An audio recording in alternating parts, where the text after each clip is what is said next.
Picture your third birthday. The cake, the candles, the faces singing around you. Now picture anything at all from the year before that. Chances are you've got nothing, not the first time you walked, not your first word. Not a single one of the roughly 1,000 days you spent learning how to be a person. By age 3, you had mastered walking, recognized hundreds of faces, and absorbed an entire language from scratch, the most intense learning of your entire life. And almost none of it survived. So where did those years go? Psychologists call this infantile amnesia. For most people, conscious memory simply doesn't begin until somewhere around age 3 or 4, and even then it arrives in faint, broken fragments until about age 7. It's not that your early life was forgettable. It's that the memories were never filed away in a form you could ever retrieve. The question is why. You might assume the answer is obvious. Babies just don't do anything worth remembering. But that can't be right.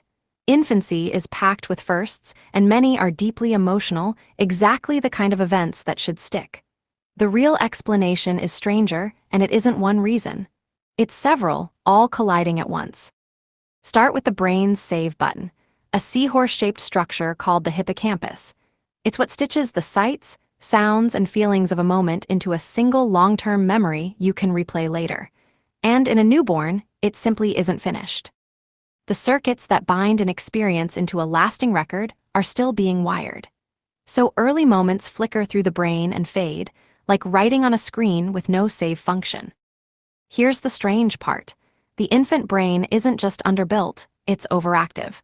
In these years, the hippocampus is producing new neurons at a furious rate. You'd think more brain power would mean better memory. But scientists studying this suspect the opposite. Each wave of fresh neurons rewires the existing circuitry, and in doing so, may scramble the very memories already stored there. Your brain may be erasing your past simply by growing too fast. Then there's language.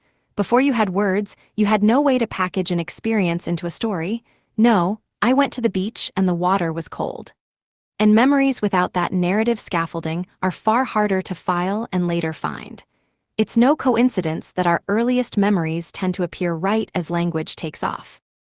And there's a deeper missing piece. Autobiographical memory needs a main character, a stable sense of me that events happen to. But that self doesn't switch on at birth. It assembles slowly over the first couple of years. Before it does, there's no narrator to anchor the story to. Things happened, but they didn't yet happen to anyone. There's even a social ingredient. The way the adults around you talk about the past, remember when we went to the zoo, helps teach your brain which moments are worth keeping and how to tell them back.